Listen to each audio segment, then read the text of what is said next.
સમસ્યાનું નિરાકરણ જે સુરત જિલ્લાના મોટા નેતા છે અને નર્મદાના જે મોટા નેતા છે એક ટેબલ પર બેસી જાય તો આ સમસ્યાનું નિરાકરણ આવી જાય એવું છે. વાત સાચી?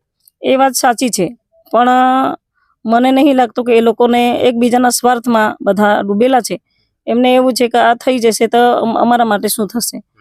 એક એ લોકોને રાજકીય નીતિ જે છે એ જ છે એવું જ લાગી રહ્યું છે અમને. મુદ્દો પૂરો થઈ જાય એવું છે. મુદ્દો 5 મિનિટમાં પૂરો થઈ જાય એવો છે, પણ એ લોકો તસ્તી લેતો બે મોટા નેતાઓ જો એક ટેબલ પર આવીએ તો 5 મિનિટમાં નિરાકરણ આવી જાય સમસ્યાનું. આપણા નેતા તો તૈયાર જ છે, પણ એમના જે નર્મદા સુરત જિલ્લાના જે નેતાઓ છે એમને ફુરસદ નથી.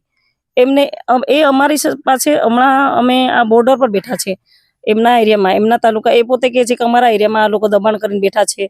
એમના માણસોને એવું કહે છે કે ભાઈ એ આપણો એરિયો આવી ગયો છે. એ બીજાના માધ્યમથી કહે છે, પણ એ સામે કેમ આવતા નથી એ મારે પૂછવું છે એમને. સામે આવીને બોલો ભાઈ કે અમને અહીંયા નુકસાન પહોંચે એવું છે એટલા માટે હું સમર્થન નહીં આપી રહ્યો. એને સમર્થન આપવું જોઈએ ને.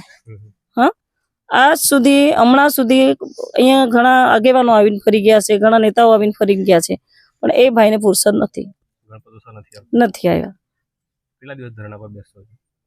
અમે જ્યાં સુધી અમને અમારી જમીનનો હક અધિકાર નહીં મળશે, જ્યાં સુધી અહીંયા અમને ખેડવા માટે હુકમ નહીં કરશે સરકાર, ત્યાં સુધી અમે બેસીશું.